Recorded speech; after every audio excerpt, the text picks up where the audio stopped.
Erion Velia, i cili në mediat e tij, mediat e propagandës të paguara me paratë e inceneratorëve që nuk ekzistojnë, mediat e pushtuara të paguara dhe me paratë e reklamave nga vllai i tij, njoftuan se Erion Velia nuk do të tërhiqet nga emri Sara Goxhajt si kryetare komanduare e Bashkisë Tiranë. Por çfarë ndodhi? Pa kur më vonë Erioni vetë në rrjetet sociale raportoi se ishte tërhequr pasi nuk kishte informacion, se vendimi nuk kishte qenë kolegjal. Dhe vërtet ai qëndron në një aspekt tjetër. Erion Velia u paralajmërua nga kryeministri Edi Rama se në rast se nuk do të tërhiqej nga vendimi firmosur 2 ditë më parë për emërimin e Sara Goxhajt si kryetare komanduare e Bashkisë Tiranë, ai do të shkarkohej.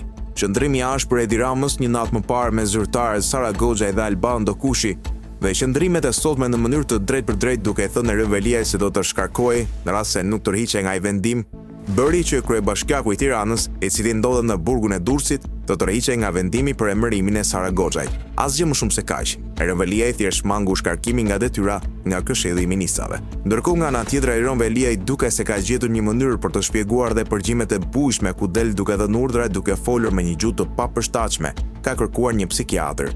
Sipas gazetares Klodiana Lala, Velia ka pretenduar se nuk ishte në gjendje të mirë psikologjike dhe se përgjimet e SPAK nuk duhen marrë seriozisht sipas tij, pasi nuk mund të ketë folur në atë mënyrë. Për këtë arsye, ai ka kërkuar një konsult me një psikiatër.